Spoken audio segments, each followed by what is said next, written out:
de retour à Ici c'est Hockey pour ce mardi des collaborateurs présenté par Garage Blainville, service Volvo. Et là, je vais faire la même intro que j'ai fait pour la partie 1. Mardi des collaborateurs, c'était pas lundi des entrevues, mercredi des collaborateurs, c'est rendu des fois ce show-là les mardis, des fois les jeudis. Là, les collaborateurs le mardi, mais là, ça va être quoi jeudi d'abord? Ça sera aussi les collaborateurs, parce que c'est la dernière semaine du podcast. Épisode 39.2 que nous débutons à l'instant. FX Bénard sera avec nous dans les prochaines minutes pour son dernier segment de la saison. Bien hâte de jaser avec FX, de la frénésie du Canadien, également des agents libres disponibles pour l'été 2021. Là, avant toute chose, Garage Blainville, service Volvo, 767 boulevard industriel à Blainville, 30 000 pieds carrés de building destiné à vos produits Volvo. Ça fait 30 ans que c'est la référence sur la rive nord de Montréal, 767 boulevard industriel à Blainville, je l'ai déjà dit, mais je le répète pour que vous vous en souvenez bien. Donc, j'aimerais les remercier personnellement. Rami El Cassis, qui nous a donné une chance à ICC Hockey, le premier partenaire de l'histoire du podcast, qui a été là pour les 6 dernières semaines, a commandité les lundis des entrevues. Comme on est mardi, on inclut ça dans les émissions du lundi. Et Rami a vraiment été d'une gentillesse remarquable. J'apprécie qu'il ait voulu prêter le nom de l'entreprise familiale comme commanditaire pour le podcast. Ça a été un plaisir d'avoir ce logo-là également sur les visuels. On verra s'ils seront de retour. Il y a toujours des négociations qui sont en cours pour la saison prochaine, mais je tenais vraiment à les remercier. Ça a été un move très sympathique de sa part d'accepter de commanditer le podcast et puis ils pavent la voie à d'autres éventuels commanditaires pour la saison 2. Donc, un grand merci à Garage Blainville, service Volvo pour leur implication dans le développement du podcast. Vous avez fait une bonne action, hein, on va dire ça comme ça. FX sera avec nous pour cet épisode 39.2. Et là, FX, qui sur le visuel porte un chandail des Blackhawks, est maintenant un fan irréductible du Canadien. Comme nous tous, d'ailleurs, c'est bien. Oui. J'ai bien pris soin de le mentionner dans le texte de présentation. Comme nous tous, il est envahi par cette frénésie du Canadien. FX d'abord, comment ça va? Ça va super bien, toi, Matt? Ça va bien, merci. Comment ça peut mal aller après le dénouement d'hier soir? Là? Alors Écoute, que j'avais pas l'impression d'être en train de regarder un match de hockey, mais bien d'avoir ouvert Netflix dans la catégorie Best Hollywood Movies. ça n'a pas de sens. Mais tu as raison de le dire, puis j'ai comme l'impression qu'en ce moment, c'est comme un conte de fées ce qui se passe depuis le début des séries. C'est rebondissement après rebondissement. Quand tu penses que le Canadien est hors de portée, est éliminé complètement, réussit à trouver un moyen de gagner, ça a été encore une fois ça hier. Et il faut dire avant tout que on est très content, on est très choyé d'avoir un été comme celui-là présentement où on a la chance d'écouter du hockey. C'est la première fois que ça se termine aussi tard. Habituellement, ça se termine début juin. À ce temps-ci de l'année, là, c'est déjà terminé. C'est les agents libres qui commencent. C'est la frénésie. Est-ce que le Canadien va réussir à signer un joueur ou non? Alors actuellement, on est vraiment, vraiment gâtés. Puis hier, ne fait pas exception à la règle. Honnêtement, Matt, que dire de cette victoire-là alors qu'après une période de jeu, j'étais persuadé que ce match-là était terminé. Je me disais, il n'y a aucune chance que le Canadien remporte ce match-là. Domination du Lightning de Tampa Bay. Puis finalement, le Canadien qui revient derrière, qui réussit à imposer un rythme de jeu en deuxième et finalement résistant en troisième période pour gagner en prolongation de toute beauté. Et je veux t'entendre là-dessus parce qu'en fin de troisième, chez Weber, et ça pour moi, c'est une des punitions qui, encore une fois, je ne comprends pas. Je ne comprends pas pourquoi on donne ce type de punition-là dans la Ligue nationale. Oui, je comprends le bâton élevé, mais le sang, est-ce qu'il saigne ou non, ça donne un 4 minutes ou un 2 minutes. Finalement, on accorde un 4 minutes parce que Palat saigne, puis tu finis la période comme ça. On connaît l'avantage numérique du Lightning de Tampa Bay pour commencer la prolongation et tu te dis, le capitaine qui attrape un 4 minutes comme ça, puis tu te dis, en prolongation, il n'y a aucune chance que les Canadiens réussissent à l'emporter puis à résister à ces 3 minutes-là en début de prolongation. Puis hier, on a eu la chance de le voir. Et je suis curieux de savoir qu'est-ce qui s'est dit dans la chambre d'hockey. On sait que l'entraîneur-chef a parlé du fait que faut revenir en force pour le capitaine, faut revenir en force, puis tout ça pour l'emporter. Puis finalement, écoute, la force de caractère de cette équipe-là m'a encore impressionné hier, Matt. Le piqué, là, il est intraitable.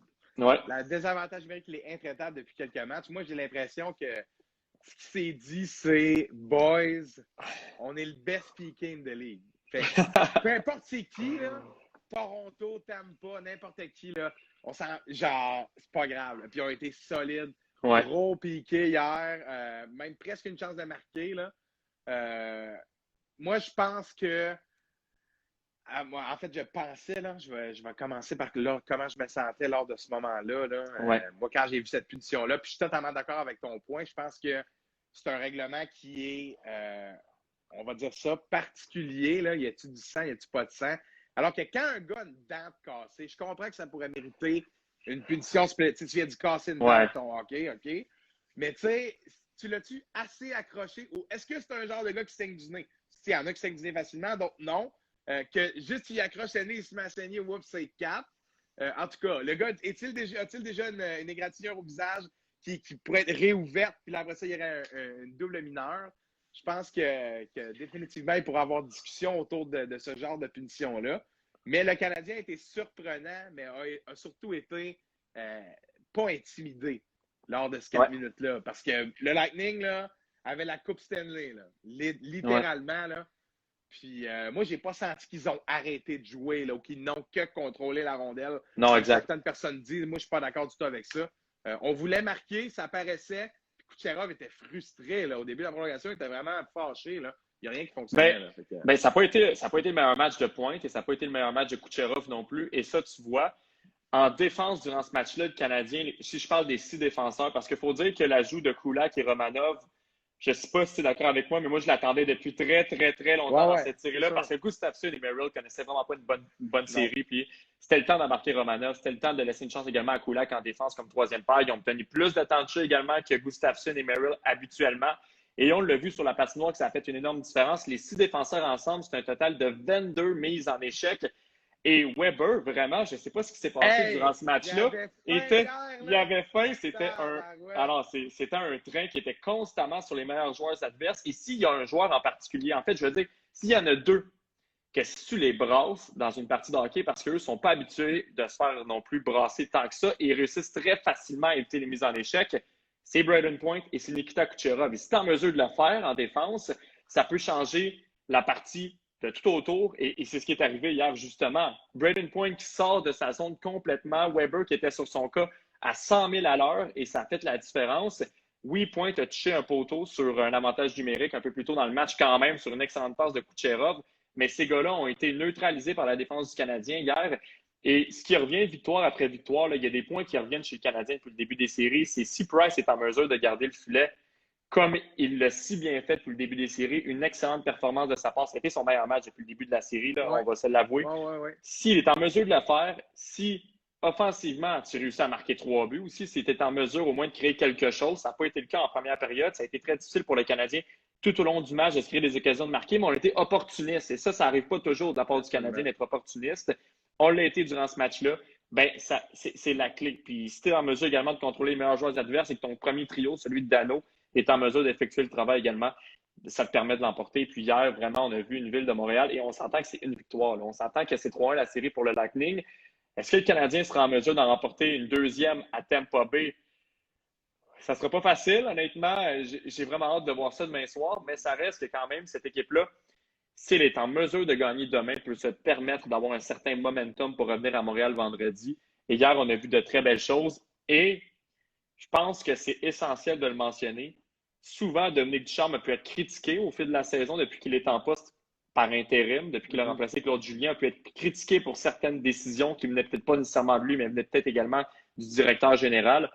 Mais dans ce match-là, pour vrai, juste avant, la décision de changer ta troisième paire de défense, Romanov qui marque en plus de toute beauté, et être en mesure d'insérer Anderson avec Caulfield et Suzuki à la place de Toffoli qui connaît une finale de la Coupe Stanley qui est un peu décevante, ça fait toute la différence. Anderson marque le but gagnant à 2 buts, Caulfield qui récolte 2 mentions d'aide, Caulfield qui devient la recrue lors des mêmes séries éliminatoires avec le plus de points en prolongation avec 3 dans l'histoire de la Ligue nationale. Tous ces éléments-là ensemble font que je lève mon chapeau à Dominique Ducharme, qui est arrivé quand même lors de la partie 3 dans cette finale-là. C'est important de le dire aussi, parce qu'elle était en isolement aussi avant ça. Tous ces éléments-là compris, écoute, est-ce qu'on peut y croire? On verra. On va y aller une période à la fois, comme on le dit depuis hier soir. Mais sincèrement, là, le Canadien en prolongation aussi, depuis le début des séries, excelle excellent vraiment avec 6 victoires, une défaite. Puis Tampa, c'est leur bête noire à la prolongation, aucune victoire en 4 0-4, matchs quand ouais. même. Alors, la clé pour le Canadien, c'est réellement d'être en mesure d'y aller période par période, match après match, et vraiment de peut-être revenir dans cette série-là. Mais on a vu des belles choses hier, puis je pense que ça nous permet quand même d'être un peu optimiste pour la suite des choses, même si on apporte une puissance quand même dans la Ligue nationale. Une des meilleures équipes, c'est pas la meilleure équipe selon moi, au courant des 20 dernières années, quand même, le Lightning de Tampa Bay. Donc, clairement, puissante autant en attaque qu'en défense que devant le filet.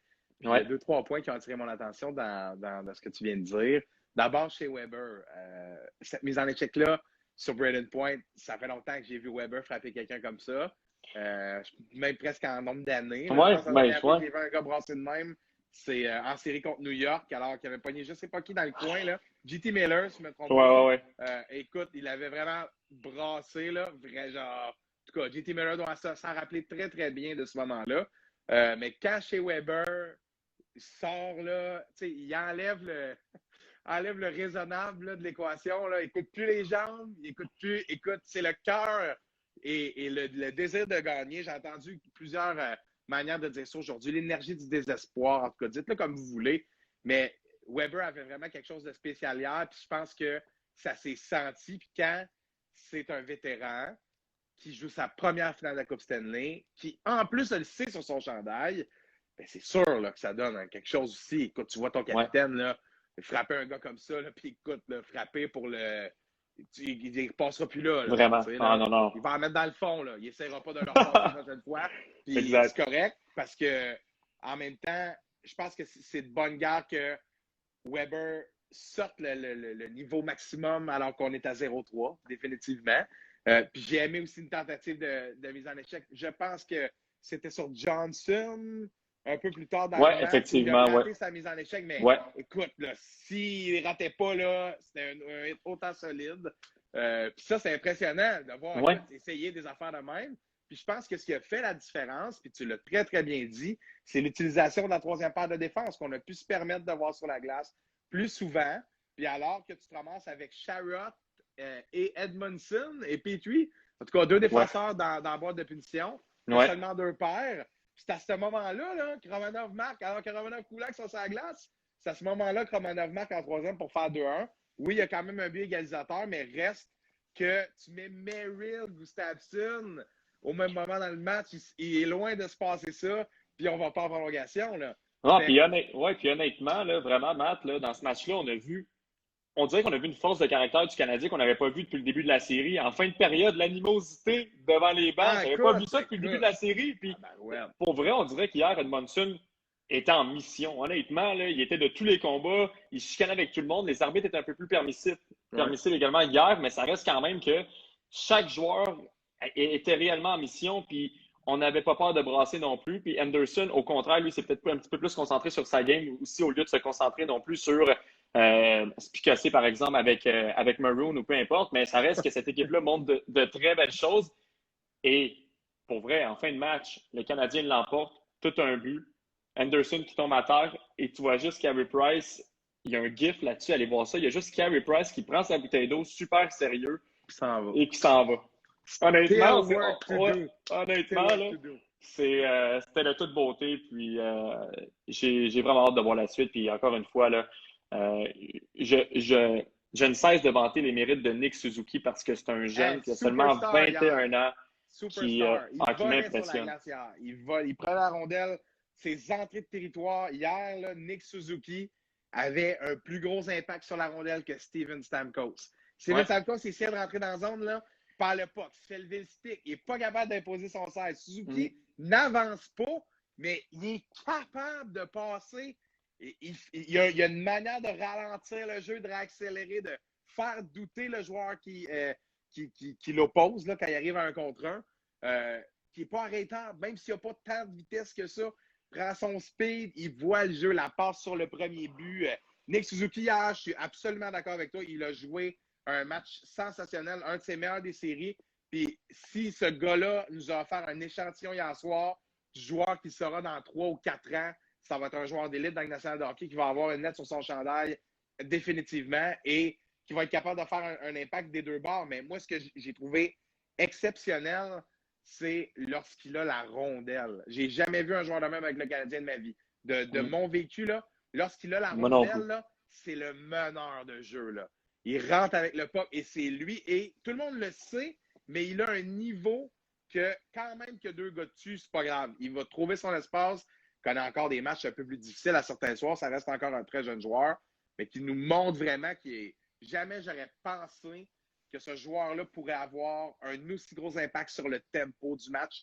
Il joue vraiment avec le tempo. C'est impressionnant d'avoir un jeune comme ça en finale de la Coupe, sortir de performance comme ça. Je suis convaincu que l'état-major du Canadien regarde ça. Ils sont flabbergastés par le progrès de Nick Suzuki là, qui est vraiment...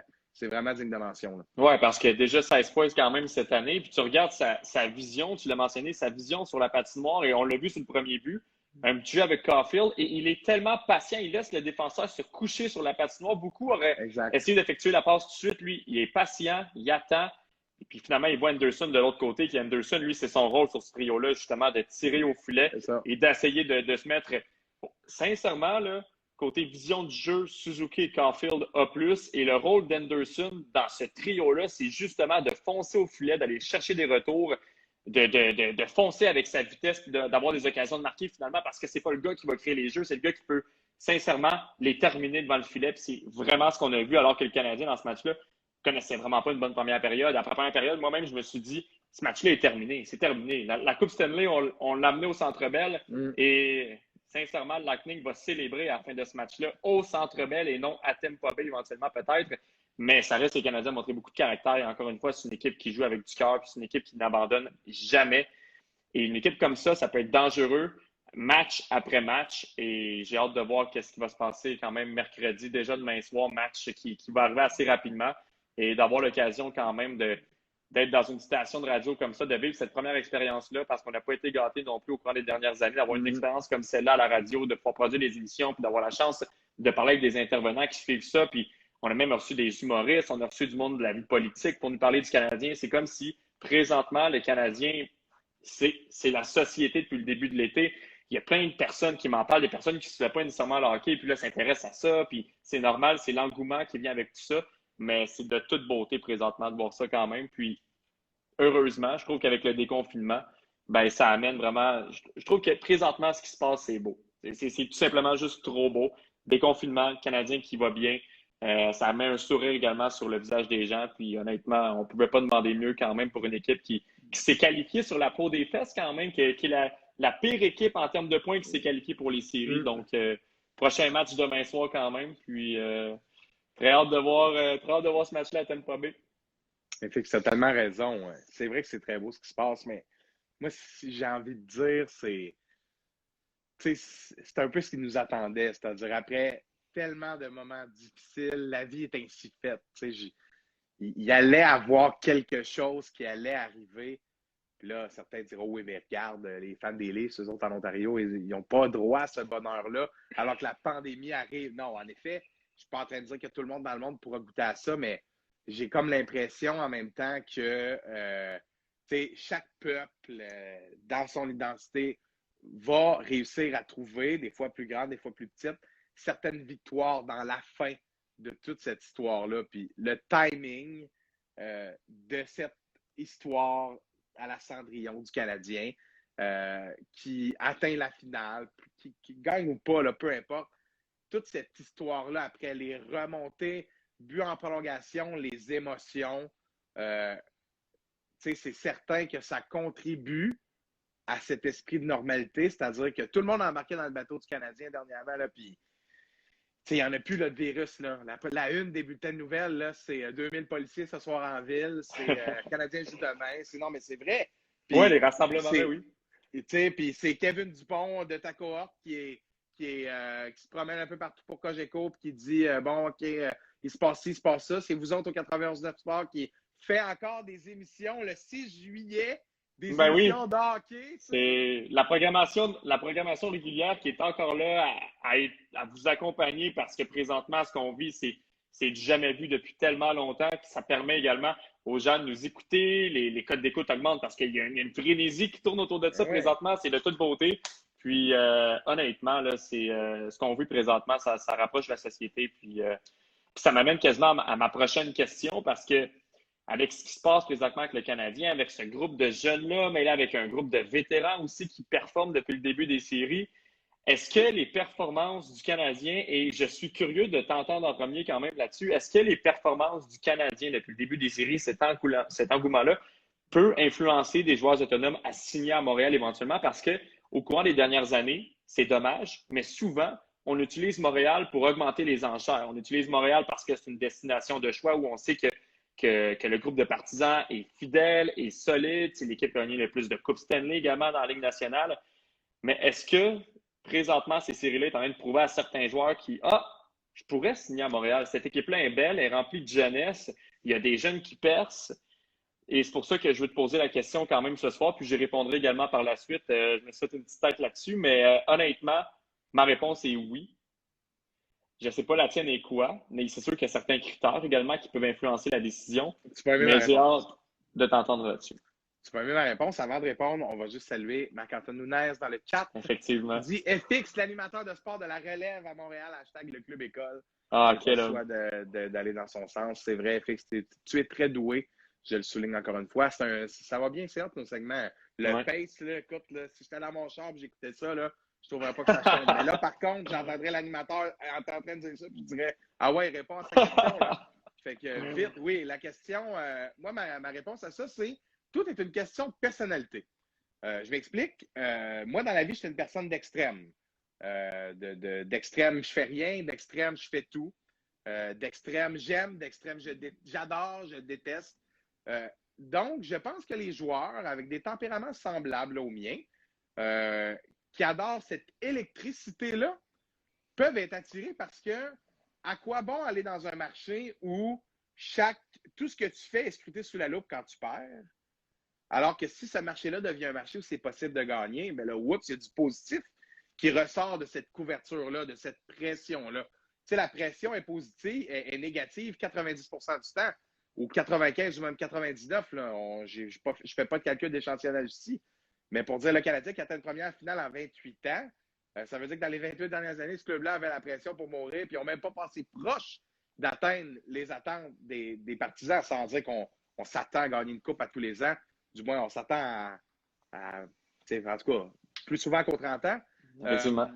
Donc, je complète là, ma réponse en disant, moi, j'ai vraiment l'impression que c'est en train de redorer un peu la réputation de la ville ici parce que tu joues au hockey dans la Ligue nationale, là, que tu viennes de Moscou, de la Finlande, d'Albany, de Victoria au BC ou de la Saskatchewan, dans le building, là, bien plein, là, c'est pas plein, mais c'est tout comme, là, avec le 3500, là, mais dans le building, un match de la finale de la Coupe, quand les gars sortent la TV dans la chambre après la game pour voir le monde dans les rues, littéralement. Quand ils ont gagné contre Vegas, c'était ça, il y avait une télé dans la chambre, les joueurs regardaient les nouvelles, voyaient les chars de police et tout et tout.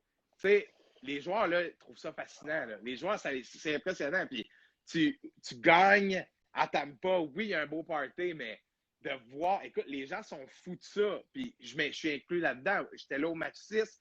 Quand Lekonen a marqué son but, tu as sûrement vu ma petite vidéo en direct. Là, puis la vidéo de moi qui crie, puis avec les yeux pleins d'eau. Puis il y a une passion dans le plus profond du cœur des gens ici, qui est réveillé quand l'équipe peut avoir du succès. Donc, pour terminer, si on voit qu'à moyen, long terme, cette équipe-là serait destinée à avoir du succès, bien, il y a des joueurs qui vont vouloir goûter à ça. Parce que nulle part ailleurs, ça arrive. Mais si on sent vraiment le Canadien comme un peu les Devils là, en 2011, si je ne me trompe pas, c'est-à-dire qu'ils avaient une seule chance, puis après ça, l'équipe tombe en reconstruction, ou bref, le noyau ne sera plus le même, où on prend en considération qu'il y a certains joueurs vétérans qui vont perdre un peu de millage. Et je ne suis pas en train de dire que c'est ce qui se passe avec le Canadien, mais bref, tout dépend de la perception des joueurs, mais moi, j'ai l'impression qu'il y a des joueurs qui vont vouloir goûter à cette frénésie-là. Et je pense que ta réponse va abonder également dans le même sens.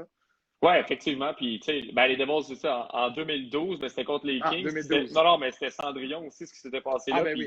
Puis justement, quand j'ai vu que tu étais au Centre Bell durant ce match-là, je me suis dit, impossible. J'ai vu les photos, je me disais, maudit qui est chanceux, ça n'a pas de maudit bon sens. Et d'ailleurs, tu avais eu la chance de voir Diane Bibeau, tu as eu la chance de voir Michel Lacroix aussi également. Diane Bibeau, qui est une femme extraordinaire aussi Tu parles également. régulièrement sur vos Ah, ondes. effectivement, Eh oui. on l'a déjà eu à quelques reprises. On a fait une grande entrevue aussi avec elle. Vraiment, j'y ai parlé au téléphone. Tellement sympathique, tellement gentille. Chic dame, vraiment. Vraiment. Puis, j'ose même pas imaginer le sentiment que tu avais parce que moi, j'étais chez moi. Puis, on s'entend qu'on était un petit groupe d'amis qui écoutaient la télévision sur l'écran.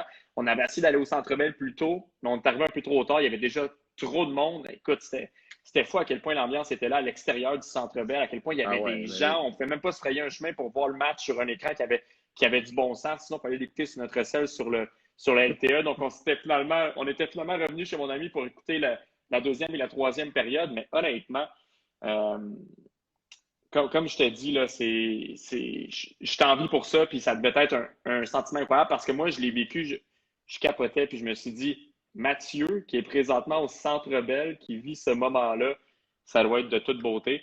Mais pour revenir à la question, j'adore ton point parce que il y a des joueurs qui ont une certaine attitude. Moi, je pense que ça peut aider, mais pas nécessairement aider énormément non plus parce que il y a des joueurs qui vont toujours avoir peur d'un grand marché comme celui de Montréal, comme celui de Toronto, peu importe. Également, jouer au Canada, ben, ça te coûte plus de taxes. Il y en a qui vont vouloir y aller, il y en a qui vont vouloir plutôt aller vers une destination comme la Floride. Ben, c'est la Floride, une destination plus chaude où tu peux sortir en sandales l'hiver pour Arizona. aller à la patinoire, exactement. Ouais. Et le parfait exemple, je pense, d'un joueur qui signera à Montréal, il l'a fait. C'est un joueur comme Tyler Toffoli. Et tu l'as vu, le texte Ben qu'on oui. avait écrit I sur was Tyler meant to Toffoli. be a hub. Et voilà. C'est ce type de joueur-là qui va être encore plus attiré à venir à Montréal. Pour le reste, est-ce que ça peut améliorer l'abondance de joueurs qui veulent signer à Montréal? La réponse est oui, mais à quel point?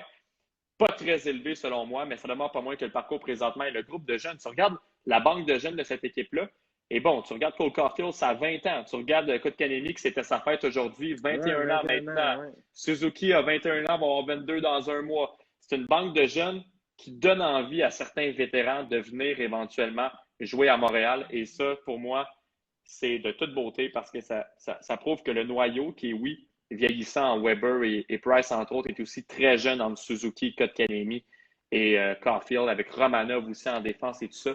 Donc, j'aime vraiment ce que je vois présentement du Canadien. Et pour répondre à la question, ça peut un peu augmenter quand même le niveau d'intérêt pour que ces joueurs-là, éventuellement, qui sont sur le marché des joueurs autonomes, viennent jouer ici à Montréal quand même. Moi, je suis plus optimiste. Je respecte absolument ta position, Ouais. puis je pense que c'est la plus sensée, mais c'est histoire de rendre la discussion intéressante. Puis c'est aussi ce que je pense un petit peu. Moi, Ouais. j'ai vraiment l'impression là, que un gars qui cherche le spotlight là, en même temps, c'est parce que, tu sais, clutcher ici, là, c'est Ouais. comme. Ah non, mais Tu sais, tu le fais ici, c'est mieux que n'importe où. Tu sais, c'est tu mets vrai. Connor McDavid dans l'uniforme du Canadien qui soulève la Coupe Stanley, là.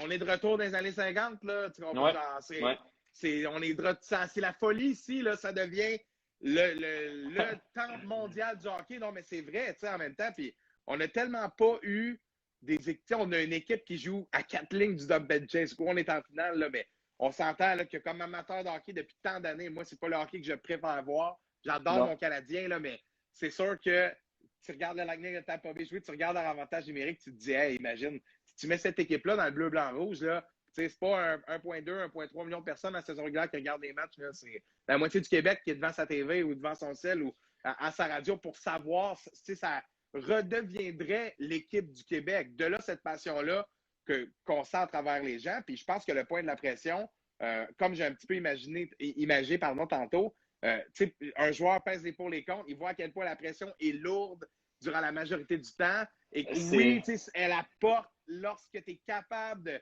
de tirer ton épingle du jeu, mais elle est vraiment 90% du temps lourde et très difficile à composer avec, où tu ne peux pas regarder les médias sociaux ni lire les journaux. Parce qu'une journée, on te plante un poignard dans le lendemain d'un mauvais match, on va te planter un poignard dans le dos. Exact. Mais pour conclure là-dessus, moi, j'ai l'impression en même temps que le Canadien, puis je vais faire un drôle de parallèle, mais je revis tellement un peu l'époque Gallagher, Galchenyuk, où j'avais tellement l'impression qu'on venait de trouver nos nouveaux joueurs. Puis là, je vis ça, mais comme à un autre niveau. Je ne suis pas du tout en train de comparer les joueurs, mais on voit le potentiel de Suzuki, puis on fait comme wow, c'est peut-être là notre vrai.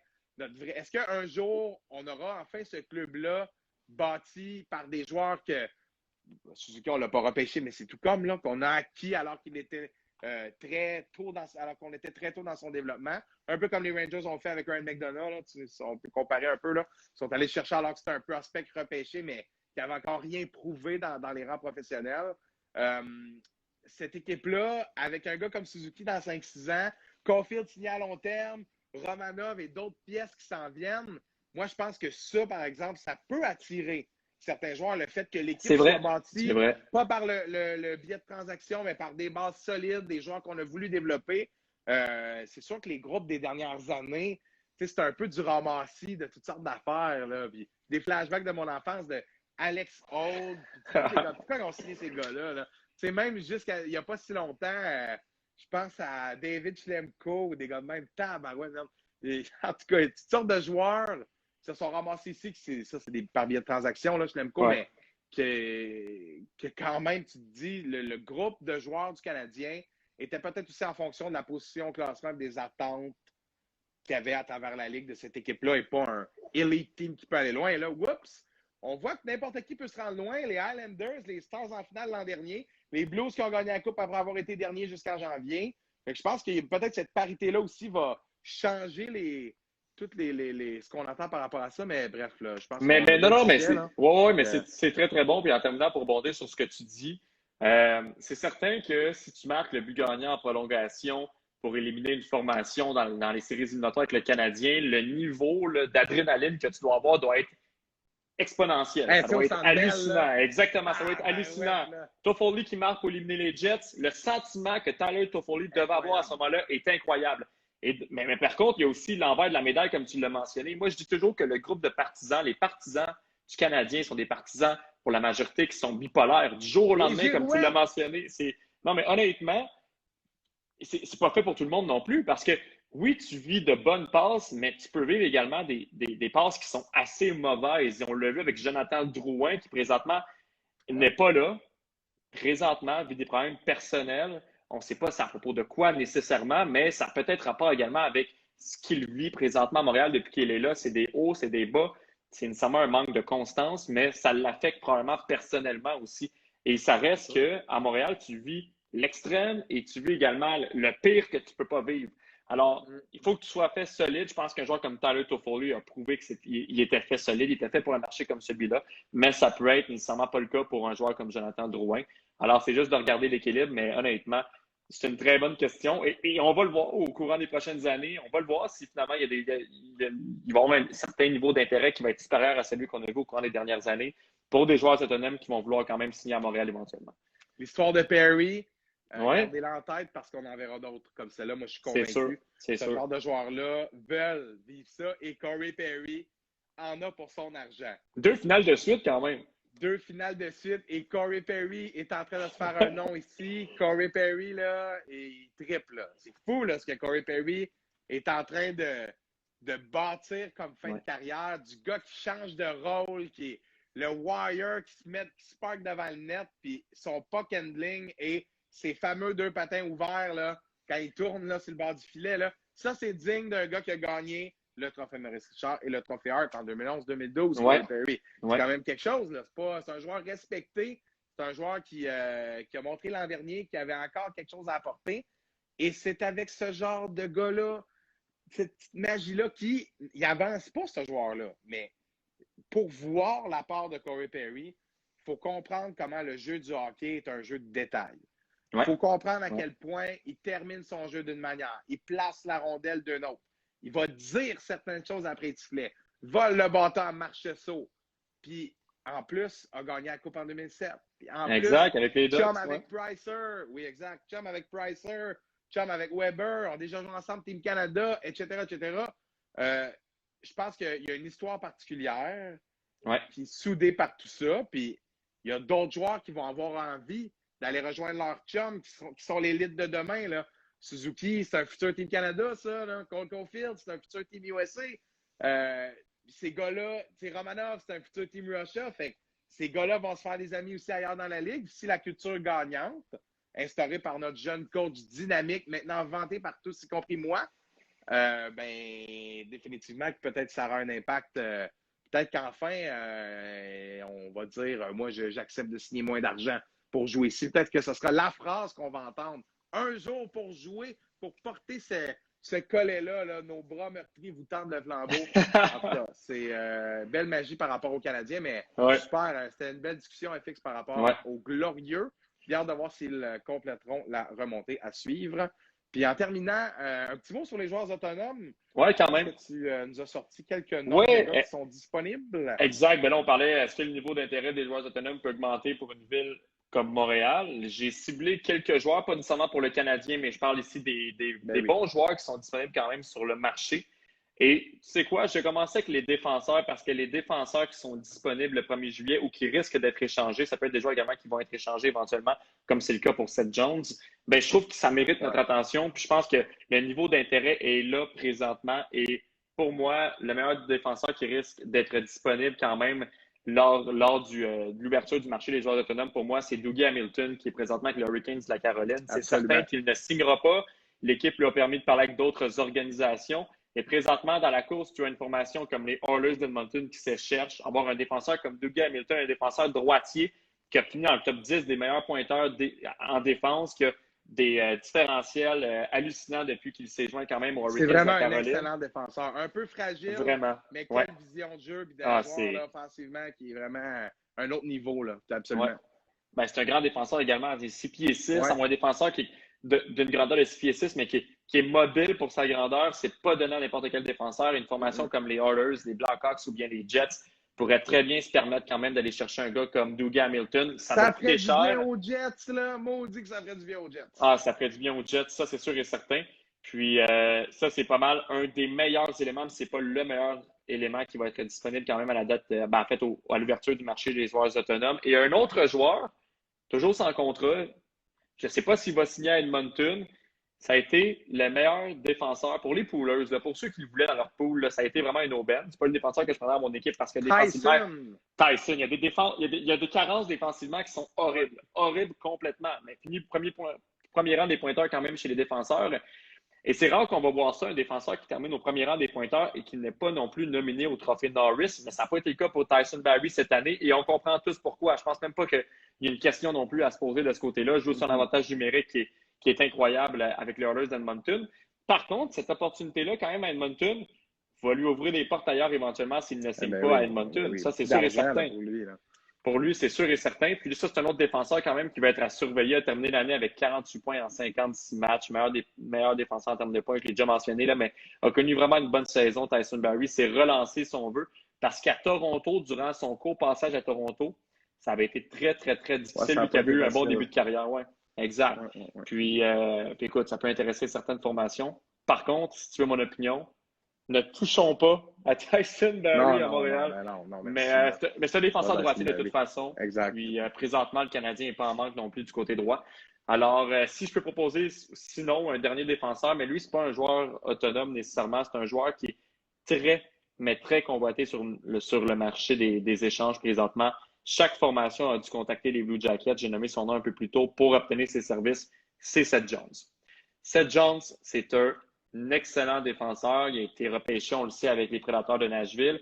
Puis au fil des années, à Columbus, il s'est établi comme un défenseur de premier plan pour jouer sur un top 2. Il est excellent. Il n'a pas connu une bonne saison nécessairement cette année parce que tu regardes la formation des Blue Jackets, puis ça a été un gros zéro cette année. Ça a été très, très, très difficile à Columbus. Il y a eu certaines transactions. On pense entre autres à Domi Anderson qui n'a pas du tout fonctionné. Lainé contre Dubois, ça.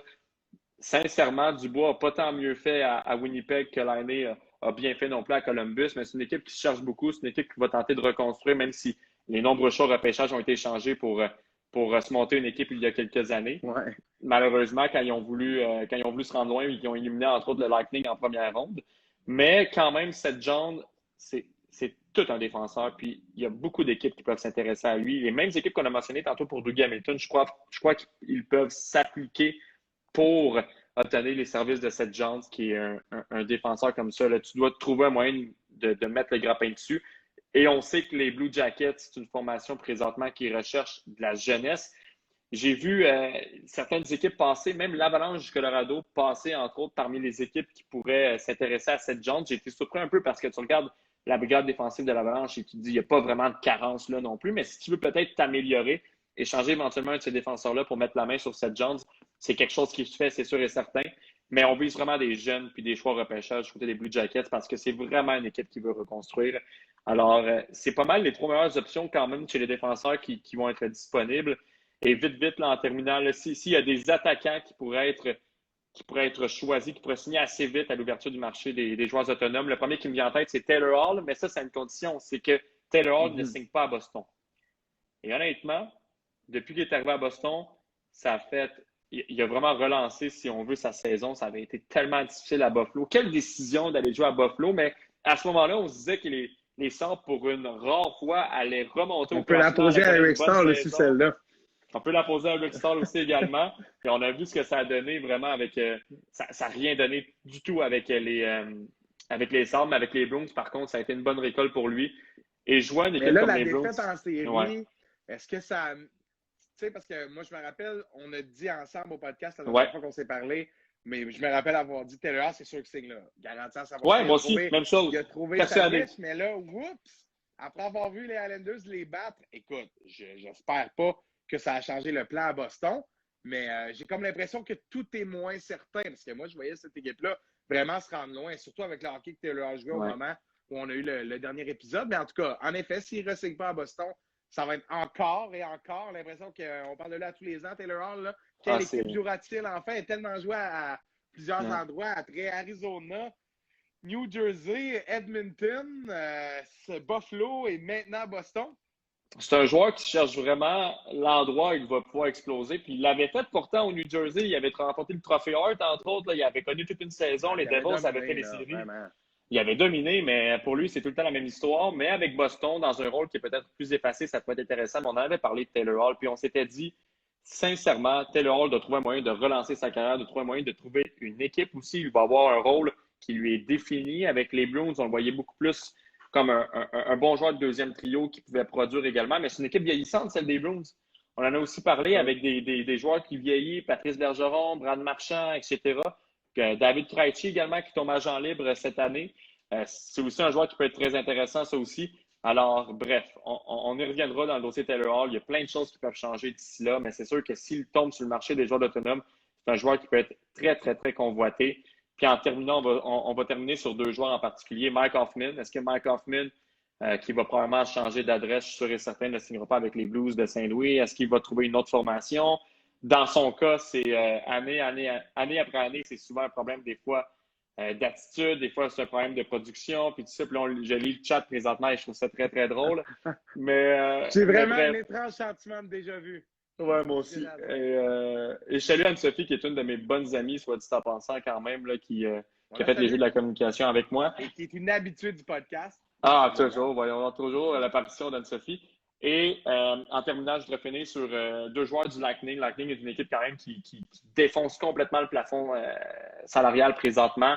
Il y a des décisions qui vont être à prendre. Et ça avait été grandement critiqué par les Hurricanes, entre autres, à la fin de la série. Là, comme quoi le Lightning n'était pas bien. On trouvé un moyen de se faufiler. Et c'est vrai, on avait trouvé un moyen de se faufiler avec la blessure de Kucherov durant la saison pour garder une équipe qui était durant les séries beaucoup plus solide que ce qu'elle était durant la saison régulière. Mais des joueurs comme Blake Coleman qu'on voit présentement en finale qui sont très, très bons. Le trio de Gould, Coleman et Gaudreau également, c'est fou. Puis Gaudreau et Coleman tombent agent libre à la fin de la saison. Est-ce que le Lightning va trouver un moyen de les signer? Sinon, ça peut être de très, très, très bons joueurs de profondeur, autant pour les Canadiens que pour les autres équipes également de la Ligue nationale. Alors, je terminerai là-dessus. Honnêtement, ça va être un marché des joueurs autonomes qui va être très intéressant. Il va y avoir le repêchage d'expansion aussi. Fait que peut-être qu'il y a des joueurs là-dedans qui ne sont pas protégés, qui vont partir aussi. Alors, et tout ça va se passer au mois de juillet. Là. Ça n'arrête pas. Là. C'est date après date. Vraiment, ça va aller très, très vite. Je n'ai pas le calendrier devant moi, mais ça va aller très, très vite après la conquête de la Coupe Stanley. Et on va avoir un mois de juillet qui va être occupé pour une rare fois dans le monde du hockey tout au long de l'été. Alors, non, la Ligue nationale n'arrête pas cette année, Marc. Alors, écoute, l'entre-saison sera très, très, très, très, très, très, très court. Puisque le début de la saison prochaine est prévu pour les dates normales. Et là, on est plus d'un mois en retard là, pour tenter justement de revenir là, sur sur cet horaire habituel avec les vraies divisions et tout et tout. Donc, en effet, ça ira très vite. Le repêchage d'expansion rapidement, peut-être une dizaine de jours là, après la Coupe Stanley, là, même pas. Ensuite, le draft, ensuite les agents libres, ensuite les camps. Fait que non, ça va aller très vite. Puis enfin, on pourra dire enfin au mois d'octobre, un peu comme je disais avec Phil Paquette en conclusion, on pourra retrouver les divisions normales, un calendrier de 82 matchs, des coachs pas de masque, puis des gens dans les estrades, là, le retour de la vraie game. Enfin, probablement, faut pas parler trop vite, mais enfin pour l'automne, on devrait pouvoir retrouver cette normalité-là. On pourra enfin dire que les prochaines séries seront normales, en bonne et due forme, pas de toile dans les estrades. Quoi qu'on s'entend que présentement, le 3500 partisans au Centre Bell, est-il réellement un 3500 partisans? La question se pose. La question se pose. Parce qu'écoute, il y a plus de monde que quand je suis allé. Là. Ça, c'est clair, net et précis. Là. Il y a du monde, là. Il y a plus que 3500. Tu peux pas, là. Fait que, je pense que les Canadiens, c'est dit, garde, là. On va dire que non. Puis dans le PDK, ils viendront compter au Perreuse-Amande, là. Il y a peut-être 4000, là, dans le sens. Il ne doit pas avoir énormément plus de gens, mais il y a peut-être un tout petit peu plus. Peut-être avec des gens dans les loges ou je ne sais trop, là. Mais tout ça pour dire.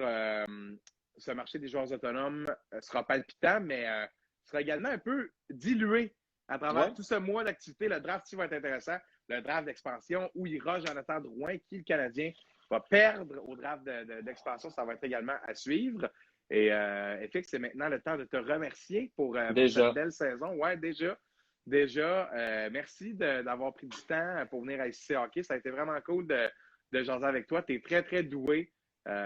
Pour amener tes sujets. Ça paraît que tu baignes là-dedans puis que tu laisses ton talent parler, mon cher. Donc, ça a été très, très plaisant de pouvoir faire nos segments. Comme j'ai dit aussi également avec Phil lors de la conclusion du segment précédent, l'an prochain, ça sera plus dynamique avec les collaborateurs. On sera 3, même 4. Donc, ça permettra d'avoir des discussions un peu plus animées, d'avoir peut-être un peu plus de gens, un peu plus de réactions également en direct. Donc, ça sera plus intéressant. Après la première saison, on trouve toujours des moyens d'améliorer le produit. Donc, un gros merci encore une fois. Écoute, le plaisir est partagé. Puis des débats, des opinions sur des sujets à 3 ou à 4, là, ça va être très, très, très bon. J'ai très hâte. Puis, mais je te remercie pour cette saison-là, Matt. Merci d'avoir pensé à moi. Tu as fait un travail exceptionnel toute l'année. Je sais que c'est pas nécessairement évident non plus de gérer une liste de collaborateurs chaque semaine, d'avoir des entrevues quand même à travers ça. Et de trouver des commanditaires aussi qui veulent t'aider à rendre ce podcast-là encore meilleur et également à permettre d'avoir un peu plus d'argent aussi dans tes poches. Donc, pour vrai, félicitations. C'est vraiment une belle expérience. Puis, j'ai très, très hâte à l'an prochain, je te dirais, pour la suite des choses. Mais je te souhaite pour vrai une fin d'été exceptionnelle. Puis, on se tient au courant et on se reparle, c'est sûr et certain. Yes, sir. Puis, lâche pas ton bon travail à la radio, FX. Lentement, mais sûrement. C'est la relève. Lentement, mais sûrement. La relève, mon FX, la relève. Lâche pas ton bon travail. Puis en espérant que le Canadien complète la remontée, autant pour nous comme partisans, mais autant pour ton travail, je te le souhaite. Ça serait absolument phénoménal de pouvoir couvrir quelque chose comme ça.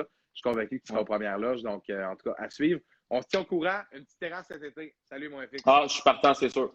Attention à toi, Matt. Yes, merci. C'était FX Bénard, animateur du Club École au 91.9 Sport. Et également metteur en ondes, producteur de l'émission du matin, maintenant depuis quelques temps au 91.9 Sport. Merci beaucoup à FX pour son implication durant la saison. FX qui a l'occasion de booker de belles entrevues avec des gens du milieu dans son émission au 91.9. Pierre Roux, Chantal Maccabé, nommez-les, là. La crème de la crème. Fait un superbe travail. Et puis, c'est hot d'avoir un gars comme ça sur le podcast. Envie d'être là toujours. Merci FX. Et pardon pour cela. Chers amis, on se retrouve jeudi pour la dernière émission de la saison. Épisode 40.1 et 40.2 avec Mathieu Desrosiers, le Doc, et Simon Bédard, qui d'autre, pour une 8e semaine consécutive, va venir closer le podcast, le Simon Bédard, à moins que le Canadien de Montréal poursuive sa remontée. On aura peut-être un épisode spécial pour la Coupe, mais techniquement, selon l'horaire, le dernier est ce jeudi. Donc, je vous remercie d'avoir été avec nous ce soir encore une fois pour un autre épisode avec les collaborateurs. à jeudi et c'est toujours un plaisir d'être. Salut Dan, en passant, c'est le podcast, je vais le closer dans 2 secondes. Dan Martineau nous joint. Fait que juste dire un petit salut à Dan en terminant. Ceux qui vont l'écouter jusqu'à la fin, ça va faire comme un petit segment diversifié. On va voir s'il y a le temps de me répondre dans le chat. Et non, c'est plate. Salut tout le monde, à jeudi.